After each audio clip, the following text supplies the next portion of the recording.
Acuérdense que el tema general ahorita es la doctrina de la redención aplicada.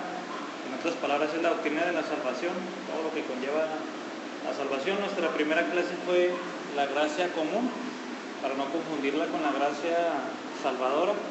Después vimos esa clase dura y complicada de la elección de Dios, su predestinación. Y ya pasando a algo más tranquilo, vamos a ver la clase de el llamamiento del Evangelio y el llamamiento eficaz. Vamos a ver la diferencia entre esos dos llamamientos. ¿Llamamiento de qué? Del Evangelio y el llamamiento eficaz. ¿Eficaz? Eficiente. Eficaz. Vamos a Romanos 8:30 para darle ahí contexto a lo que vamos a ver hoy. ¿A dónde? Romanos 8:30. Si están familiarizados ya con ese versículo, saben que es la cadena de oro, desde el verso 29. Del 29 dice, porque a los que de antemano conoció, también los predestinó. Y si nos salteamos al 30, dice, a los que predestinó, a esos también llamó, y a los que llamó, a esos también justificó, y a los que justificó, a esos también glorificó. Aquí hemos visto cómo pues, Pablo tiene un orden claro y definido en su mente. O sea, para Pablo la salvación no eran unos eventos ahí azarosos, pero no. Dice que primero está el conocer de antemano, que vimos que era amar básicamente al pecador. Después es predestinarlo, que fue lo que vimos la clase pasada, las clases pasadas. Y ahora dice que a esos que predestinó, dice ahora a esos llamó. Entonces esto es algo que hace Dios, y seguido del llamamiento, si se fijan, viene la justificación y la glorificación. Entonces, como Pablo tiene así este orden definido, nosotros lo vamos a ver después de la predestinación, este llamamiento de Dios. Primero vamos a ver el llamamiento eficaz. Acuérdense que les dije que es llamamiento del Evangelio y el llamamiento eficaz. Vamos a ver primero el llamamiento eficaz. Aquí, en este versículo, ¿quién es el que llama? ¿Quién? Dios. Dios es el que llama. Dios es quien antes nos conoció. Dios es quien nos predestinó. Y de acuerdo a ese versículo, Dios es quien nos llamó. Vamos a ver otros versículos para ver de qué se trata este llamamiento, porque ahí nada más dice que nos llamó. Pero vamos a ver qué significa eso. Primera de Pedro 2:9.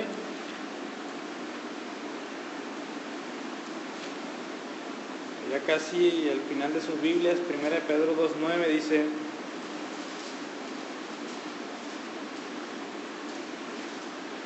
pero ustedes son linaje escogido, real sacerdocio, nación santa, pueblo adquirido para posesión de Dios, a fin de que anuncien las virtudes de aquel que los llamó. Ahí está la palabra, de las tinieblas a su luz admirable. Esto conlleva este es el primer aspecto del llamamiento de Dios. Llamarnos, ¿de dónde? De las tinieblas, o sea, ahí es donde estamos. ¿Hacia dónde? Hacia su luz admirable. Primera de Corintios 1:9, un poco más atrás.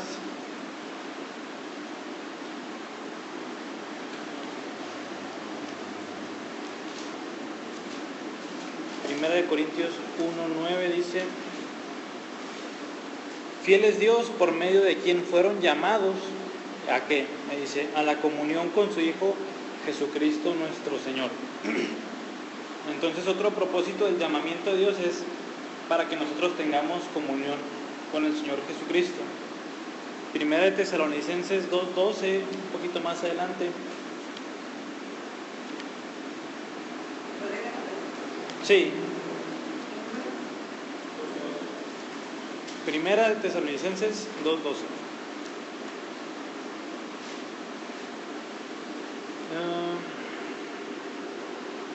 Para que anduvieran como es digno del Dios que los ha llamado, ¿qué dice? A su reino y a su gloria. Para esto también nos ha llamado Dios, a su reino y a su gloria. Vamos a ir al capítulo 1 de Romanos.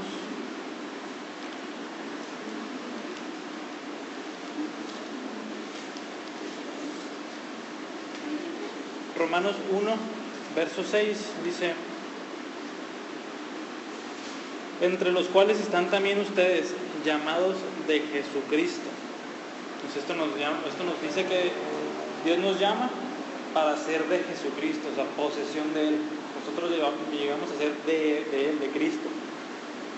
Y el verso 7 dice: a todos los amados de Dios que están en Roma, llamados ¿a qué? A ser santos. Esa es otra parte del llamamiento. Dios nos llama a ser santos.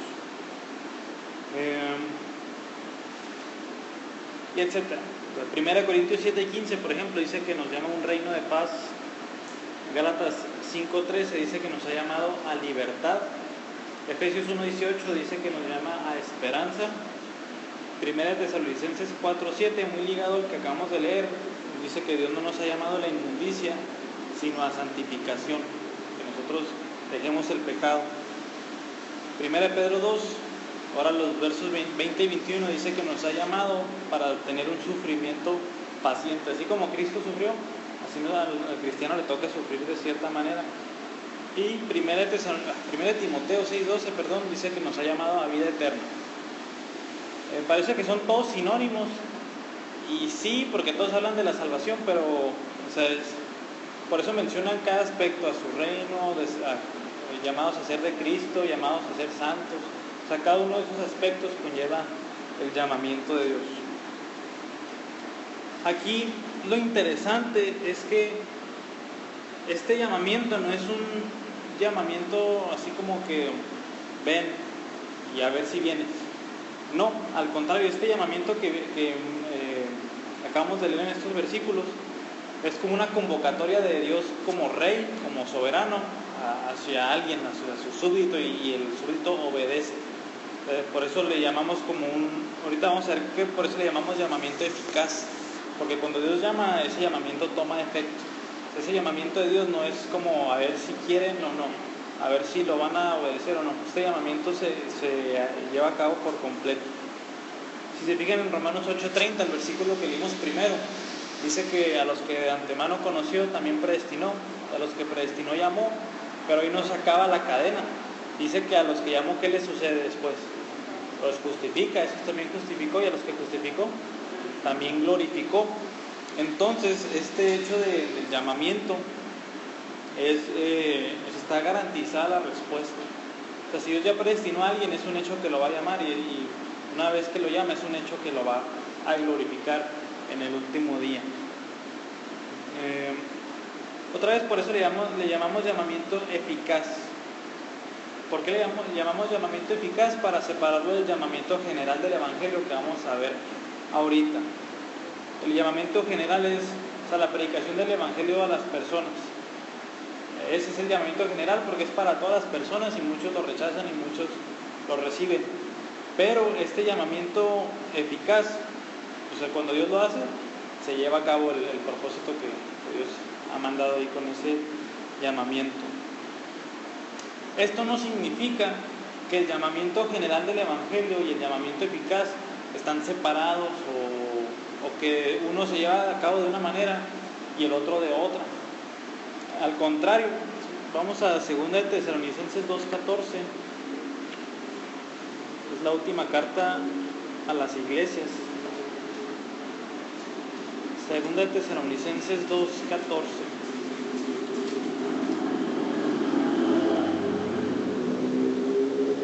Fíjense bien lo que dice, o sea, para que podamos entretejer estos dos llamamientos. Dice: pues fue para esto que Él los llamó. O sea, aquí está el llamamiento de Dios, pero ¿qué dice Pablo después? Mediante nuestro Evangelio, para que alcancen la gloria de nuestro Señor Jesucristo. Entonces, ¿cómo llama a Dios? Por medio del llamamiento general, si se fijan. O sea, cada vez que hay llamamiento general, la predicación a todas las personas para que se arrepientan, aquellos que se arrepienten, ¿quiénes son? Los que Dios llamó específicamente. O sea, por eso aquí está esta distinción clara entre el llamamiento general y el llamamiento eficaz. Por eso lo definimos así. El llamamiento eficaz es un acto de Dios el Padre. Eso fue lo que vimos ahorita.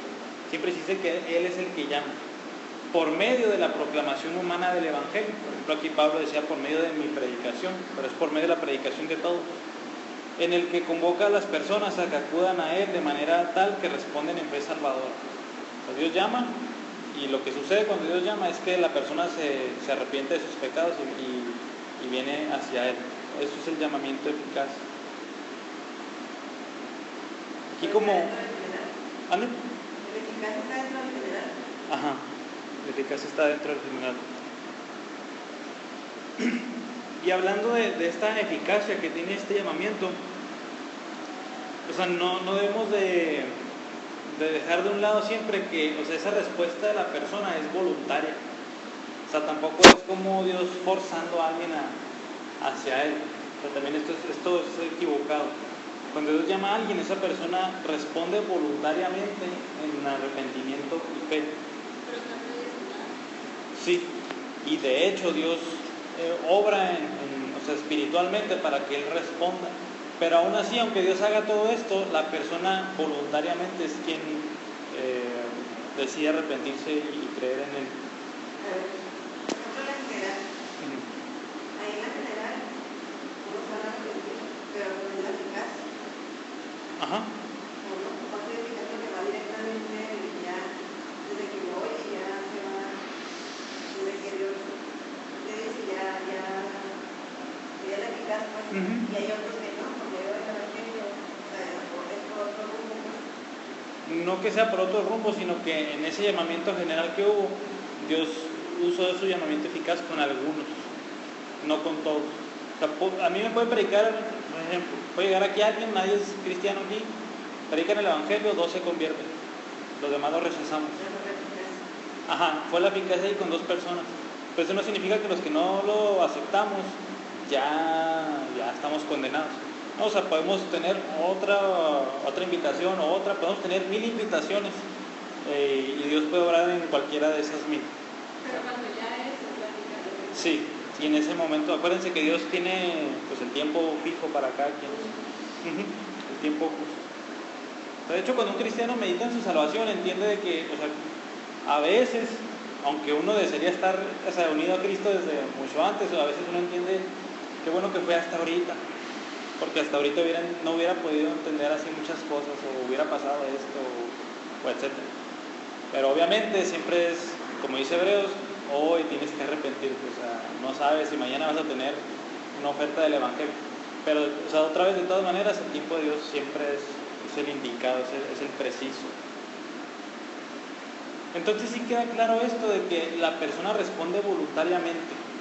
O sea, Dios obra de tal manera que esa persona elige arrepentirse y tener fe en Él. Por eso es muy importante la oración para este llamamiento eficaz. Otra vez, a menos de que Dios no haga la obra, esa persona no se va a convertir, aunque le prediquen el Evangelio 1000 veces, 10,000 veces. Si Dios no hace una obra en él, no va a pasar absolutamente nada. Fíjense en lo que dice Juan, el Evangelio de Juan, capítulo 6, verso 44.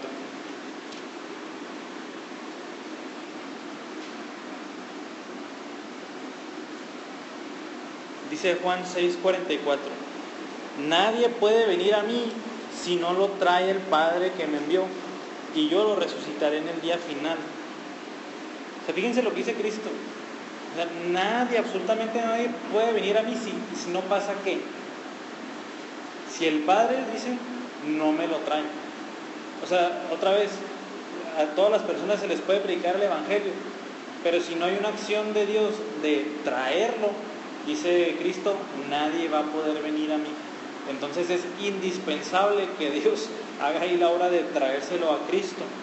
Es por eso que, o sea, debemos de orar para que Dios obre a través de su llamamiento eficaz. O sea, acuérdense que cuando predicamos el Evangelio no confiamos en, o sea, qué tan bien yo lo predique, en qué tantos datos di, o qué tan elocuente fui, o qué palabras usé, qué orden usé. No, siempre el que hace la obra, ¿quién es? Es Dios. O sea, vaya, Dios ha hablado a través hasta de burros, dice la Biblia. Sí y no. O sea, sí Pero, o sea, ¿cómo está el punto ahí? Porque es predestinado. O sea, aunque tenga, o sea, cuando le habla a Dios, o sea, porque ya está predestinado. Ajá. Sí, sí. Pero, o sea, de todas maneras, hablando como que temporalmente, es necesario que Dios en ese momento lo traiga, en ese preciso momento. Acuérdense que puede estar predestinado, pero no, pues ser salvo después, hasta la segunda, tercera, quinta vez que le predican el Evangelio. Si quieren ver un ejemplo del llamamiento eficaz, vamos a Hechos 16:14. Hechos 16:14. Pues aquí está el apóstol Pablo predicando el Evangelio en general, en Filipos. Y dice ese versículo, dice, y estaba escuchando cierta mujer llamada Lidia, de la ciudad de Tiatira, vendedora de telas de púrpura, que adoraba a Dios. Y ahí dice una frase muy, muy importante, que es muy relevante para lo que estamos viendo. Dice, y el Señor abrió su corazón para que recibiera lo que Pablo decía. Eso es a lo que estamos diciendo, que es el llamamiento eficaz. ¿Dios qué tuvo que hacer? Abrirle los ojos, abrirle el entendimiento para aceptar ese mensaje. O sea, si Dios no hace una obra, el pecador está totalmente cegado. Por eso se le puede predicar 1000 veces y no, él está cegado. Así como dice ahí, es necesario que Dios le abra los ojos al pecador, y es así como viene hacia él. ¿Sí queda más claro con ese ejemplo práctico de Lidia? Entonces, eso es el llamamiento eficaz.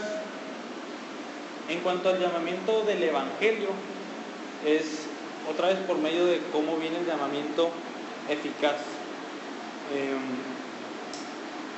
A este llamamiento general también se le conoce como externo. Esto porque es externamente, o sea, aquí físicamente, y el llamamiento eficaz, ¿dónde es? Es en lo interno, así como acabamos de leer, le abrió los ojos. Obviamente no son los ojos físicos, son los ojos espirituales, o sea, su corazón. Por eso también se le llama llamamiento externo al general y llamamiento interno al eficaz. El llamamiento del Evangelio, o sea, por un lado está el general. Es general, es externo y con frecuencia lo rechazan. Por otro lado, el llamamiento eficaz no es general, es particular, o sea, a personas en específico. Es interno y ese no se puede rechazar. O sea, vaya, si Dios lo hace, si Dios le abre los ojos a alguien, esa persona va a creer en él y arrepentirse de sus pecados. Esto, otra vez, no significa que el llamamiento externo o general lo menospreciemos o lo tengamos en poco. Acuérdense que si no hay llamamiento general, en otras palabras, no hay llamamiento interno. ¿Qué dice Romanos 10:14? Ahí un poquito más adelante que Hechos. Y Pablo se hace estas preguntas, dice, ¿cómo pues van a invocar a aquel en el cual no han creído? ¿Y cómo van a creer de quien no han oído? Dice, ¿cómo van a oír si no hay quien les predique? Fíjense, es como una cadenita. Otra vez, o sea, ¿cómo van a invocar en aquel en el cual no han creído? ¿Y cómo van a creer en alguien del cual nadie ha oído? ¿Y cómo van a oír, otra vez, si no hay quien les predique? Entonces, por eso Pablo decía, es indispensable que todos prediquemos el Evangelio. Porque del Evangelio es el oír, del oír es el creer, y del creer es invocar el nombre del Señor. Ahí mismo en el verso 17 dice, si se fijan, así que la fe viene del oír. Este es el llamamiento externo, del oír, del mensaje.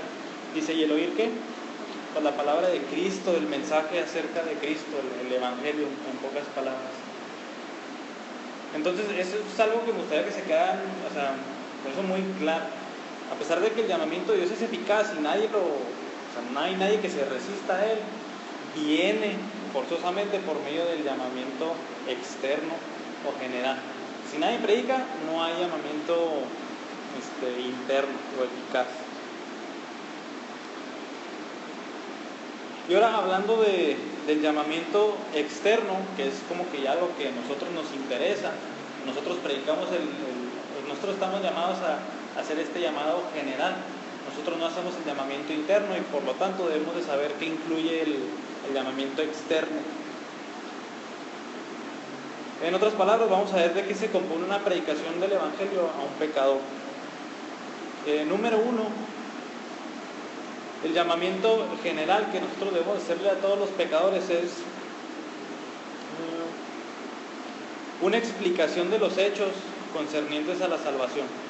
Ese es el primer aspecto que debe tener una predicación.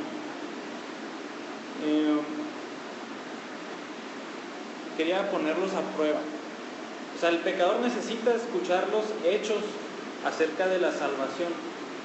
¿Cuál es uno de ellos? Tengo aquí 3. ¿Cuál creen que sea uno de ellos? Todos somos pecadores, ese es uno. Todos somos pecadores. El siguiente, de hecho ese es el primero. Esa es la verdad que se tiene que predicar. Todos somos pecadores. No hay ningún bueno, no hay ningún justo, no hay quien entienda, dice Romanos 3:10. La siguiente, esa es la tercera. Una vez que decimos que todos somos pecadores, tenemos que ver cuál es la paga del pecado. Y la paga del pecado es la muerte. ¿Cuál es la sentencia de la ley? La sentencia de la ley contra el pecador es la muerte. Ya sabemos que no es muerte tanto física, sino que es muerte externa, muerte espiritual. Y la muerte espiritual es separación total de Dios. Y una vez que están esos, ahora sí, es que Jesucristo murió por nuestros pecados. Romanos 5:8. Romanos 5:8 es una buena ilustración de...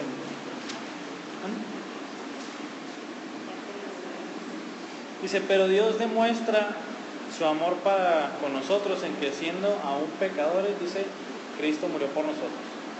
Si fijan, es como el Evangelio en una cáscara de nuez, ¿sí? en un solo versículo. O sea, si todos somos pecadores, necesitamos algo para poder ser libres de eso, y ahí dice, Cristo murió por nosotros. Eso es los hechos de la salvación. O sea, todos somos pecadores. Como pecadores merecemos la ira de Dios, su justicia, la separación eterna de Él, pero vino Jesucristo a morir por esos pecadores. Por ejemplo, la profesora dice que de repente un día amaneció y dijo, ya se había pedido nada. O sea, nadie le habló. Entonces, el bonito pensó, Pero aquí, o sea, estos hechos es necesario conocerlos, es lo que estamos viendo aquí. Es necesario tener estos hechos en la cabeza. Pero hay una nota, estos hechos, el saberlos no salva a nadie. De hecho, hay muchísimas personas que los conocen y a pesar de eso no son salvos. Y pues para responder la pregunta vamos al siguiente punto, o sea, ¿qué se necesita enseguida? El segundo aspecto es una invitación para responder a Cristo de forma personal en arrepentimiento y fe. Eso es lo que se necesita. Una vez que te doy a conocer los hechos, te tengo que pedir una invitación para que tú creas, o sea, para que tú respondas. Vamos a Mateo 11:28.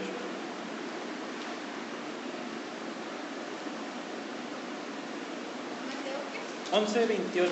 O sea, cada vez que la Biblia, o sea, presenta los hechos de salvación, lo que enseguida le pide al pecador no es como que grábatelos, no es conócelos, no es escríbelos y ya, sino que es una invitación a que el pecador se arrepienta. Y si se fijan, aquí el Señor Jesucristo fue quien hizo la invitación en ese momento. Dice, vengan a mí todos los que están cansados y cargados y yo los haré descansar. Y el siguiente versículo dice, tomen mi yugo sobre ustedes y aprendan de mí, que yo soy manso y humilde de corazón, y hallarán descanso para sus almas. Acuérdense que ese cargados y cansados es del pecado. Obviamente no es cansancio físico, sino que es cansancio espiritual del pecado. Pero lo que Cristo dice aquí que es, Si se fijan, es un imperativo, nos está llamando a hacer algo, dice, vengan a mí, o sea, es algo que ustedes tienen que hacer. Y esto es lo que sigue en la predicación entonces. O sea, cuando te doy a conocer los hechos, lo siguiente que voy a hacer es arrepiéntete. O sea, haz eso, arrepiéntete, cree en el Señor Jesucristo, o sea, un imperativo. Y eso es a lo mejor lo que más nos cuesta hacer, el imperativo. O sea, decirle a alguien, es que arrepiéntete, ve a Cristo, acude a Él. Eso es ahí donde flaqueamos un poquito.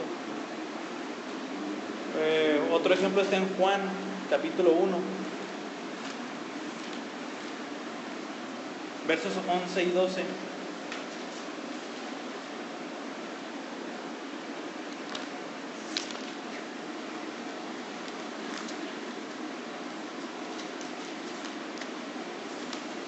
Juan 1, versos 11 y 12 dicen: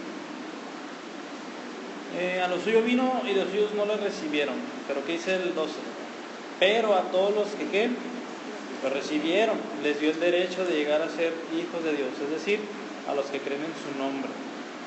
Entonces aquí dice a los que lo recibieron, no a los que escucharon el Evangelio nada más, sino a los que lo recibieron, a los que creyeron, a los que aceptaron ese mensaje, a los que se arrepintieron. Otra está en Apocalipsis 3:20, y esto no tanto al no creyente, sino a una iglesia tibia, a una iglesia que no estaba en obediencia hacia el Señor. Dice Apocalipsis 3:20, yo estoy a la puerta y llamo.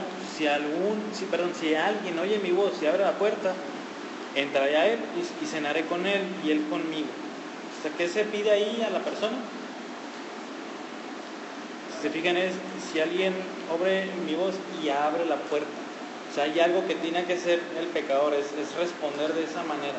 O sea, se da el aviso, el pecador es el que tiene que responder de alguna manera. Y ahí mismo en Apocalipsis, al final, creo que es casi el último versículo, es el 22:17. La Biblia termina casi con una invitación. Dice, el Espíritu y la esposa dicen, ven. Y el que oye diga, ven. Y el que tiene sed, venga. Y el que desee, que tome gratuitamente del agua de la vida. ¿Cuántos contaron ahí? Son como 4 o 5 mandatos que se le hacen a la persona. Si tiene sed, ven. El Espíritu y la esposa dicen, ven. Entonces, te están convocando a que tú hagas algo, a que tú respondas.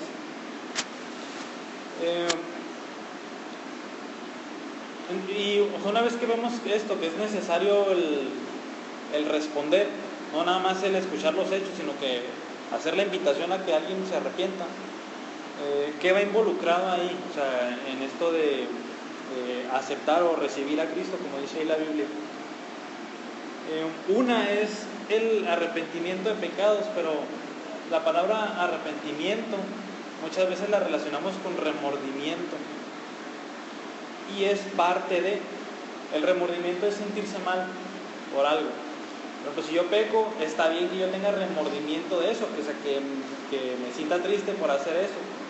Pero el remordimiento pues puede ser pasajero, ¿verdad? O sea, me puedo sentir mal ahorita y volverlo a hacer mañana, y sentirme mal, pero volverlo a hacer mañana y sentirme mal. O sea, el remordimiento no es suficiente.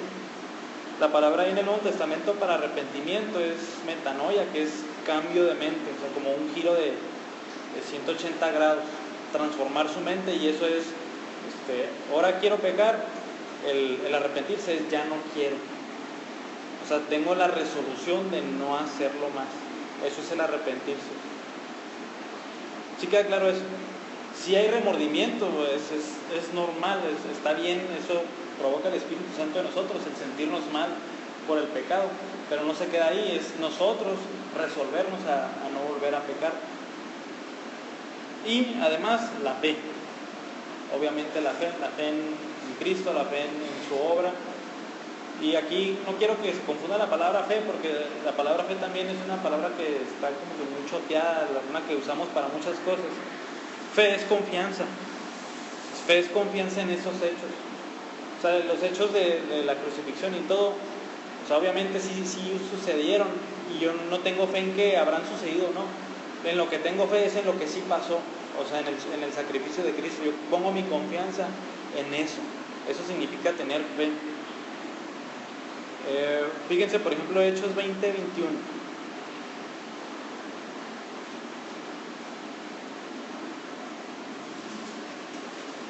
Hechos 20, 21.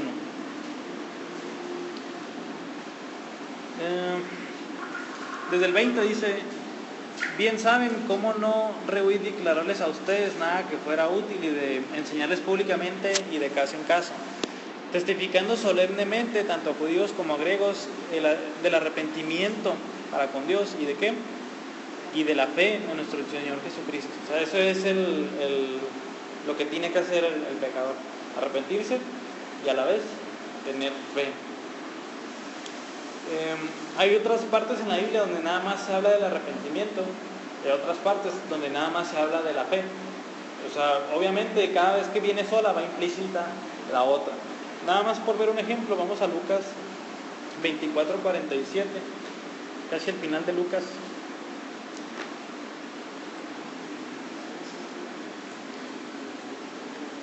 Bueno, desde el 45, para que vean lo que hizo el Señor Jesucristo, dice: entonces les abrió la mente. Otra vez ahí está el llamamiento eficaz. 24, 45 al 47. Dice: entonces les abrió la mente para que comprendieran las Escrituras, y les dijo: así está escrito, que el Cristo padeciera y resucitara entre los muertos al tercer día. ¿Y qué? Y que en su nombre se predicara el arrepentimiento para el perdón de los pecados a todas las naciones, comenzando desde Jerusalén. Ahí está claramente el arrepentimiento de pecados. Si se fijan, no se ve la fe por ningún lado, pero obviamente va implícita ahí. Y en todos los demás versículos que vean donde nada más se menciona arrepentimiento, va implícita la fe, y donde va la fe sola, obviamente va implícita el arrepentimiento. Entonces, hasta ahorita tenemos los hechos concernientes a la salvación. Somos pecadores, que la paga del pecado es la muerte, pero que Cristo vino a salvar a los pecadores. Y una vez que se predica eso, la invitación a que se arrepienta la persona. Parece que ahí está completo, pero falta un aspecto. ¿Quién me dice cuál es el siguiente aspecto? Ya te dije los hechos de la salvación, ya te estoy invitando a que te arrepientas y que tengas fe en Cristo. ¿Qué sigue? Es un poquito ahí confuso, pero el tercer aspecto es una promesa de perdón y de vida eterna. O sea, cuando se le digo al pecador: arrepiéntete y cree en Cristo, pues hay una promesa si haces eso. O sea, si haces eso pasa algo, y eso es lo que también tenemos que predicar. Le tenemos que decir que tiene perdón de sus pecados en Cristo. O sea, eres perdonado de todos los pecados que has cometido, absolutamente todos, aun los más viles, eres perdonado. Y antes tenías muerte por tu pecado, ahora tienes vida y vida eterna. Si se fijan, Juan 3:16, lo podemos decir casi de memoria. ¿Quién lo dice de memoria? Porque de tal manera amó Dios al mundo, que dio a su Hijo unigénito, para que todo aquel que crea no se pierda, sino que ¿qué? Tenga vida eterna. O sea, esa promesa de vida eterna es también el completar estos pasos. Los hechos de la salvación, la invitación, pero también si haces eso vas a tener vida eterna. Si haces eso vas a tener el perdón de tus pecados. Vea, Hechos 3:19 también.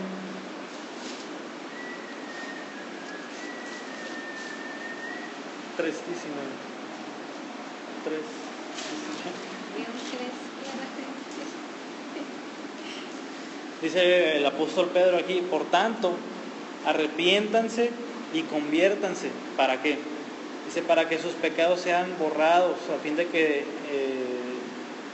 tiempos de alivio vengan a la presencia del Señor. Entonces, si se fijan ahí, dice Pedro: conviértanse y arrepiéntanse. ¿Y qué va a pasar? Todos sus pecados van a estar borrados. Entonces, este es el último y el tercer aspecto de un llamamiento externo del Evangelio. Y por medio de esta proclamación clara del Evangelio es como Dios obra con su llamamiento interno.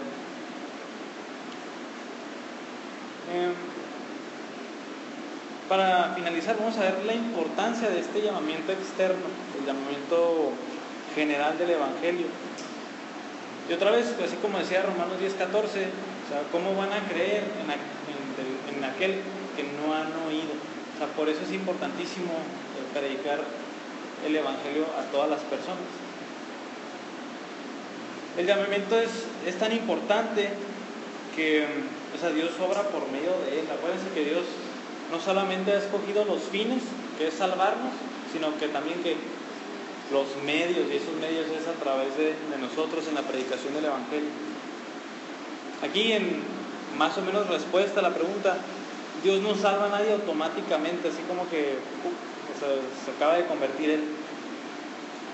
Lo que Dios nos demanda es una respuesta. O sea, ante estos hechos, ante la predicación del Evangelio, lo que Dios nos demanda es una respuesta. O sea, ¿cómo vas a responder ante la proclamación del Evangelio? Y este llamamiento del Evangelio se dirige a tres partes de nosotros. Uno es el intelecto, las emociones y nuestra voluntad. El intelecto es, nosotros necesitamos saber estos hechos. Si no lo sabemos, no podemos ser salvos. O sea, ¿cómo voy a ser salvo si no sé que soy pecador y que necesito a Cristo? Y que si voy a Él tengo una promesa de vida eterna. Entonces, como primer punto, es a nuestro intelecto. Segundo, es a nuestras emociones. O sea, ahí es donde respondemos pues primero es en remordimiento por nuestro pecado y después en alegría por saber que tenemos un Salvador que se entregó a sí mismo por nosotros.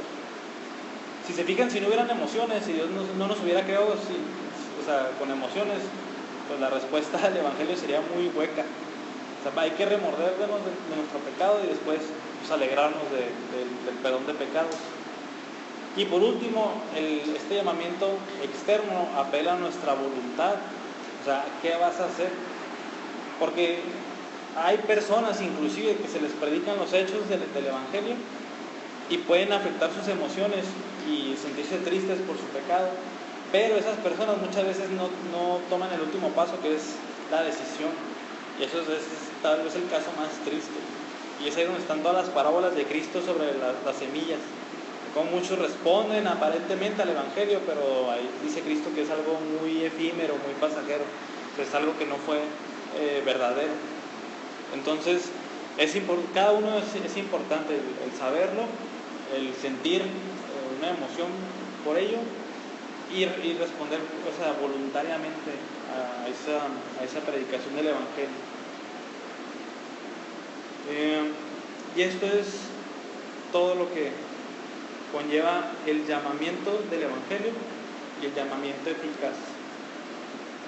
¿Queda una duda, una pregunta de este llamamiento? ¿No? ¿Seguro?